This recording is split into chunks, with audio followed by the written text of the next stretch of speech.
അഹമ്മദാബാദിൽ നിന്ന് ലണ്ടനിലേക്ക് പറന്നുയർന്ന air India വിമാനം അപകടത്തിൽപ്പെട്ടതിന് ശേഷം പലർക്കും വിമാനത്തിൽ കയറാൻ ഭയമാണ് എന്നാണ് പുറത്തുവരുന്ന വാർത്തകൾ.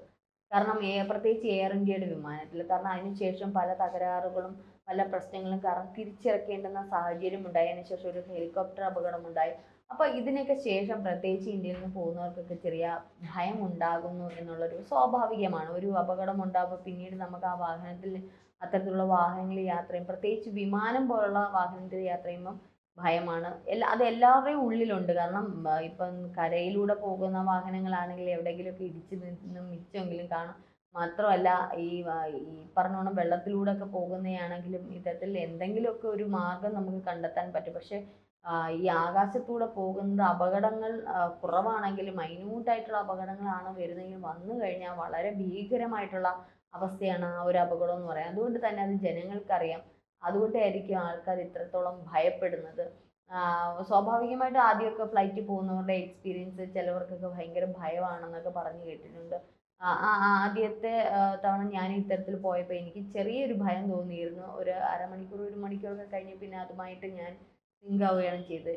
പിന്നീട് നമുക്കൊരു ഭയം വരത്തില്ല. പക്ഷെ പിന്നീട് ഇത്തരത്തിലുള്ള അപകടങ്ങൾ ഉണ്ടാകുമ്പോൾ സ്വാഭാവികമായിട്ട് നമ്മൾ ഭയന്നു. പ്രത്യേകിച്ച് ഈ ഒരു നമ്മുടെ രാജ്യം കണ്ടതിൽ ഒരു രണ്ടാമത്തെ വിമാന അപകടമാണ് ഇപ്പോൾ എയർ ഇന്ത്യയുടെ വിമാനാപകടമായിട്ട് മാറിയത്. അപ്പോൾ എന്ത് തന്നെയായാലും അതിന് സ്വാഭാവികമായിട്ട് ഭയക്കുന്നവരുണ്ട്. അപ്പോൾ ഈ ഒരു വിമാനാപകടവും ഭയവുമായിട്ട് ബന്ധപ്പെട്ട വാർത്തകളൊക്കെ ഇങ്ങനെ വരുമ്പോൾ ഒരു പണ്ട് നടന്ന ഒരു കഥ, അല്ലെങ്കിൽ അത് റിയൽ ആയിട്ടുള്ളൊരു കഥയാണ് ഇപ്പോൾ പുറത്തു വരുന്നത്. പണ്ട് ഇത്തരത്തിൽ വിമാനത്തിൽ കയറാൻ മടി കാണിച്ചിരുന്ന ഒരു ബോളിവുഡ് നടൻ്റെ കഥയാണ് ഇപ്പോൾ സോഷ്യൽ മീഡിയയിലൊക്കെ പുറത്തു വരുന്നത്. നിരവധി ചിത്രങ്ങളിലാണ് ഇദ്ദേഹം വേഷമിട്ടത്. ഭരത് കുമാർ എന്നറിയപ്പെടുന്ന സൂപ്പർ സ്റ്റാർ മനോജ് കുമാറിനെ കുറിച്ചാണ് ഇപ്പോൾ സോഷ്യൽ മീഡിയയിലൊക്കെ പറഞ്ഞു വരുന്നത്. പണ്ട് ഇത്തരത്തിൽ വിമാനത്തിൽ കയറാൻ മടിയുള്ള ഒരു നടനാണ്. മലയാളത്തിൽ ഉൾപ്പെടെ എല്ലാ ഭാഷകളിലും ഇദ്ദേഹത്തിന് ആരാധകർ ഇപ്പോഴുമുണ്ട്. മനോജ് കുമാറിൻ്റെ ഒരു ആരോഗ്യ പ്രശ്നം ഉണ്ടായിരുന്നു. ആരോഗ്യ പ്രശ്നം ഇങ്ങനെയാണ്: വിമാനത്തിൽ കയറാനോ പറക്കാനോ അദ്ദേഹത്തിന് ഭയമില്ലായിരുന്നു.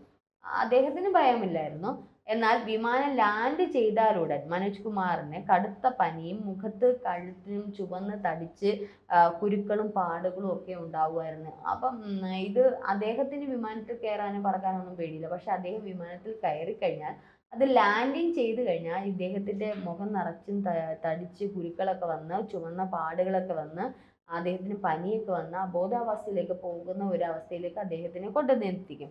1971 പൂരബ് ഔർ പശ്ചിം എന്ന ചിത്രത്തിന്റെ ഷെഡ്യൂളിനായി ലണ്ടനിലേക്ക് പോകുമ്പോഴാണ് മനോജ് കുമാർ ഈ പ്രശ്നം ആദ്യമായിട്ട് തിരിച്ചറിയുന്നത്.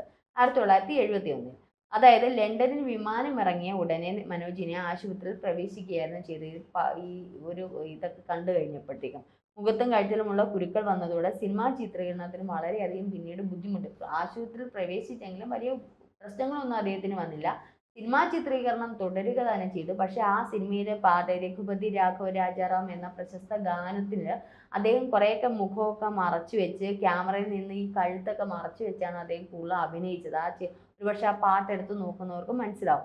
ഈ പ്രശ്നം എപ്പോൾ വിമാനത്തിൽ യാത്ര ചെയ്താലും അദ്ദേഹത്തിന് ഉണ്ടാകുമെന്നാണ് അടുത്ത സുഹൃത്തുക്കളൊക്കെ പറയുന്നത്. സമ്മർദ്ദം, വായുമർദ്ദത്തിലെ മാറ്റങ്ങൾ അല്ലെങ്കിൽ അലർജി എന്നിവ മൂലമാകാം ഇത്തരത്തിലൊക്കെ പ്രശ്നം ഉണ്ടാകുന്നത് എന്നാണ് ഡോക്ടർമാർ വിധി എഴുതിയത്. പൂരബ് ഔർ പശ്ചിമിന്റെ 2ാം ഭാഗം ചിത്രീകരിക്കുമ്പോൾ മനോജ് കുമാർ വിമാനത്തിൽ യാത്ര ചെയ്യാൻ വിസമ്മതിക്കുകയാണ് ചെയ്തത്. കാരണം അദ്ദേഹത്തിന് പേടിയല്ല, ഇത്തരത്തിൽ വീണ്ടും ഉണ്ടാകുമോ എന്നുള്ളൊരു അങ്കലാപ്പാണ്. പകരം അദ്ദേഹം ചെയ്തത് കപ്പൽ യാത്ര ചെയ്താണ് ലണ്ടനിലേക്ക് എത്തിയത്. 54 സിനിമകൾ മനോജ് കുമാർ അഭിനയിച്ചിട്ടുണ്ട്. 2025 ഏപ്രിലിൽ തൻ്റെ 87ാം വയസ്സിലാണ് അദ്ദേഹം ഹൃദയ സംബന്ധമായ അസുഖങ്ങൾ മൂലം മനോജ് കുമാർ മരണപ്പെട്ടത്.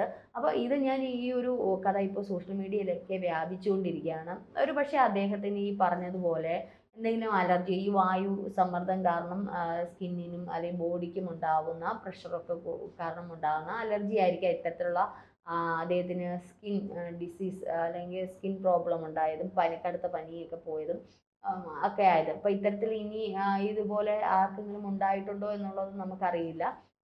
ഇങ്ങനെ ആർക്കെങ്കിലും പ്രശ്നമുണ്ടോ എന്നുള്ളത് അറിഞ്ഞൂടാ. എന്തായാലും അതൊരു വിചിത്രമായ സംഭവമായിട്ട് എനിക്കും തോന്നി. കാരണം വിമാനത്തിൽ കയറാൻ അദ്ദേഹത്തിന് ഭയം ഉണ്ടായിട്ടല്ല, പക്ഷേ ഈ ഒരു സംഗതി ലാൻഡ് ചെയ്യുമ്പോൾ ഇദ്ദേഹത്തിന് ഉണ്ടാവുന്ന സംഗതി കാരണമാണ് ഇത്തരത്തിലുള്ള പ്രശ്നം. ഞാൻ ഇടയ്ക്ക് ഒരു സിനിമയും കണ്ടായിരുന്നു. അത് ഈ പറഞ്ഞതുപോലെ വിമാനത്തിലല്ല, മനുഷ്യരാരെങ്കിലും സ്പർശിക്കുവാണെങ്കിൽ ആ നായകന് പെട്ടെന്ന് അലർജി ഉണ്ടാവുകയും ദേഹം മുഴുവൻ തടിച്ച് വീർക്കുകയൊക്കെ ചെയ്യുന്ന ഒരവസ്ഥ. അപ്പോൾ ഒരുപക്ഷെ ആൾക്കാർക്ക് ആ അലർജിക്ക് പ്രോബ്ലം കൊണ്ടായിരിക്കാം, അല്ലെങ്കിൽ മറ്റെന്തെങ്കിലും ശാരീരികമായിട്ടുള്ള എന്തെങ്കിലും ചേഞ്ചസ് വരുമ്പോഴായിരിക്കും ഇത്തരത്തിലുള്ള പ്രശ്നങ്ങളൊക്കെ ഉണ്ടാകുന്നത്.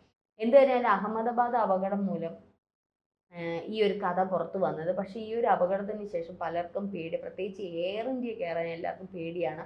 കാരണം എയർ ഇന്ത്യക്ക് തുടരെയായിട്ട് ഈ പറഞ്ഞതുപോലെ സാങ്കേതികത തകരാറുകൾ കണ്ടെത്തുകയും അതിന് വേണ്ടുന്ന ഇപ്പം അതിൻ്റെ കാര്യങ്ങളെല്ലാം പരിശോധിച്ചു കൊണ്ടിരിക്കുകയാണ്. അതിൻ്റെ ബ്ലാക്ക് ബോക്സിൽ പോലും ഡാമേജുകൾ ഉണ്ടായി എന്നാണ് അറിയാൻ കഴിഞ്ഞത്.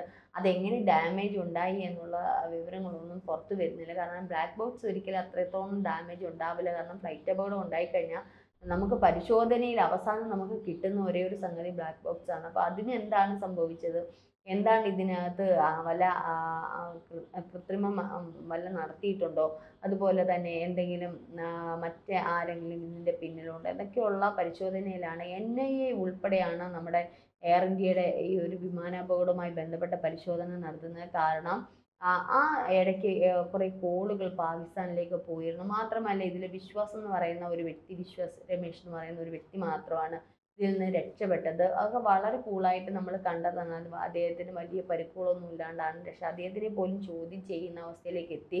കാരണം എങ്ങനെ രക്ഷപ്പെട്ടു എന്നുള്ളതാണ്. ആദ്യം പറഞ്ഞത് ഈ പറഞ്ഞത് എമർജൻസി ഡോറ് തകർന്ന് അതിലൂടെ രക്ഷപ്പെട്ടതെന്നാണ്. പക്ഷേ പിന്നീട് പറഞ്ഞത് ഈ പറഞ്ഞ എമർജൻസി ഡോർ അദ്ദേഹം ഓപ്പൺ ചെയ്ത്, അങ്ങനെ ഓപ്പൺ ചെയ്യാൻ പറ്റില്ല. കാരണം ഇത്രയും പ്രഷർ അകത്തും പുറത്തും ഇങ്ങനെ നിൽക്കുന്ന ഒരു ഈക്വലൈസ് ചെയ്യുന്ന സന്ദർഭത്തിൽ എമർജൻസി ഡോർ തുറക്കുക എന്ന് പറയുന്ന ഒരു വ്യക്തിക്ക് പറ്റുന്നില്ല. അദ്ദേഹം എത്ര ബലവാനാണെങ്കിലും. അതുപോലെ അത് പെട്ടെന്നാണ് വന്ന് ഇടിച്ച് താഴ്ന്ന് വീണത്. അങ്ങനെ പിന്നീട് അദ്ദേഹം പറയുന്ന കസേര ഉൾപ്പെടെ അദ്ദേഹം ഇരുന്ന ചെയർ ഉൾപ്പെടെ ഈ പറഞ്ഞോണം പറന്ന് പുറത്തേക്ക് തെറിച്ച് വീഴുകയായിരുന്നു. അങ്ങനെയാണ് രക്ഷപ്പെട്ടത്. അതും ഈ പറഞ്ഞതുപോലെ എല്ലാം ഒന്നും നമുക്ക് വിശ്വസിക്കാൻ പറ്റത്തില്ല. അന്വേഷണങ്ങളൊക്കെ നടത്തുകയാണ്. അദ്ദേഹം പറയുന്നത് പോലെ അങ്ങനെയാണെങ്കിൽ തൊട്ടടുത്ത് ഇരിക്കുന്നവരൊക്കെ ആരെങ്കിലുമൊക്കെ രക്ഷപ്പെടണമല്ലോ. ആരും രക്ഷപ്പെടാത്ത തരത്തിൽ പലരും പല അവശിഷ്ടങ്ങളും നമുക്ക് ആരുടേതാണെന്ന് പോലും തിരിച്ചറിയാൻ പറ്റാത്ത തരത്തിലാണ് നമ്മൾ കണ്ടെത്തിയതൊക്കെ. അപ്പം അങ്ങനെ ഒരാൾ മാത്രം രക്ഷപ്പെടുമ്പോൾ ഉണ്ടാകുന്ന സ്വാഭാവികമായിട്ടുള്ള സംശയങ്ങളുണ്ട്. അപ്പോൾ അദ്ദേഹത്തിൻ്റെ പിന്നിൽ എന്തൊക്കെയാണ് എല്ലാം അന്വേഷിച്ചുകൊണ്ടിരിക്കുകയാണ്. എന്തായാലും ഈ ഒരു അപകടം വളരെ രൂക്ഷമായിട്ട് വളരെ നല്ല രീതിയിൽ തന്നെയാണ് അന്വേഷിക്കുന്നത്. ഇതിൻ്റെ പിറകിൽ മറ്റെന്തെങ്കിലും ശക്തികളുണ്ടോ എന്നുള്ളത്. മാത്രമല്ല എയർ ഇന്ത്യയുടെ തുടരെയുള്ള ഈ ഒരു സാങ്കേതിക തകരാറുകൾ, അപ്പോൾ ഇതിന് മുന്നേ ഇത്തരത്തിലുള്ള പ്രശ്നങ്ങളുണ്ട്. അപ്പോൾ അതിൽ എന്തെങ്കിലും അട്ടിമറി സാധ്യത ഉണ്ടായിട്ടുണ്ടോ എന്നുള്ളതും അന്വേഷിക്കുന്നുണ്ട്. എയർ ഇന്ത്യയുമായി ബന്ധപ്പെട്ട് അന്വേഷണം നടത്തുന്നുണ്ട്. എന്ത് തന്നെയായാലും എയർ ഇന്ത്യക്ക് ഒരു പക്ഷേ ഇത്തരത്തിലുള്ള ഒരു വിമാനാപകടം ഉണ്ടാകാൻ യാതൊരുവിധ സാധ്യതയില്ല. നമുക്കറിയാം 2 എഞ്ചിനുണ്ട്. ഒരെണ്ണം പറന്നുയർന്നില്ലെങ്കിൽ തന്നെ അടുത്തത് പറന്നുയരാനുള്ള സാധ്യതയുണ്ട്. ഒരു പക്ഷേ നമ്മൾ ഈ പറഞ്ഞ ലാൻഡിങ്ങിനിടയിലോ അല്ലെങ്കിൽ പറന്നുകൊണ്ടിരിക്കുന്നതിൻ്റെ ഇടയിലോ ഫ്ലൈ ചെയ്യുന്നതിൻ്റെ ഇടയിലോ ഒക്കെയാണ് ഇങ്ങനെ ഒരു പ്രശ്നം ഉണ്ടായതെങ്കിൽ കുറച്ച് നേരമൊക്കെ എന്തെങ്കിലുമൊക്കെ പിടിച്ചു നിൽക്കാനുള്ള സാധ്യത. ഇത് ഒട്ടും തന്നെ ഒരു നിമിഷങ്ങൾ കൊണ്ടാണ് വന്ന് മറിഞ്ഞത്. നമ്മൾ ആ വീഡിയോയിലൊക്കെ കാണുമ്പം തന്നെ അറിയാം. അപ്പോൾ എന്തായാലും അതിൻ്റെ അന്വേഷണങ്ങളൊക്കെ നടക്കുന്നതിൻ്റെ ഇടയിലാണ് പൊതുവെയുള്ള ഒരു സംഭാഷണം ഇത്തരത്തിൽ എയർ ഇന്ത്യ, പ്രത്യേകിച്ച് എയർ ഇന്ത്യ കയറാൻ ഇപ്പോൾ എല്ലാവർക്കും ഭയമാണ്. അങ്ങനെ ഭയത്തിൻ്റെ ആവശ്യമൊന്നും ഇല്ല എന്നുള്ളതാണ് എനിക്കും പറയാനുള്ളത്. കാരണം അപകടങ്ങൾ ഇപ്പോൾ വേണമെങ്കിൽ ഏത് തരത്തിലും വരും. പിന്നെ വിമാനാപകടങ്ങൾ പലപ്പോഴും കുറവാണ്. അപൂർവമായിട്ട് വിമാനാപകടങ്ങൾ വരത്തുള്ളൂ. അത് ഈ പറഞ്ഞതുപോലെ പെട്ടെന്നുള്ള എന്തെങ്കിലും തകരാറുകൾ കാരണമൊക്കെ ആയിരിക്കും. എന്തായാലും ഇനി എല്ലാവരും ഈ പറഞ്ഞ വിമാന കമ്പനികളൊക്കെ ഒരുപക്ഷെ ലോകത്തിലെ തന്നെ എല്ലാവരും വളരെ ശ്രദ്ധയോടുകൂടി കുറച്ചാളെങ്കിലും ഈ പറഞ്ഞ ഫ്ലൈ ചെയ്യുന്നതിന് മുമ്പ് വളരെ നന്നായിട്ട് തന്നെ നോക്കുകയും പരിശോധനയൊക്കെ നടത്തിയതിന് ശേഷമേ അവർ വിമാനം ഫ്ലൈ ചെയ്തോളൂ. അപ്പോൾ എന്ത് തന്നെയായാലും അങ്ങനെ ഭയപ്പെടേണ്ടതായിട്ടുള്ള കാര്യങ്ങളില്ല.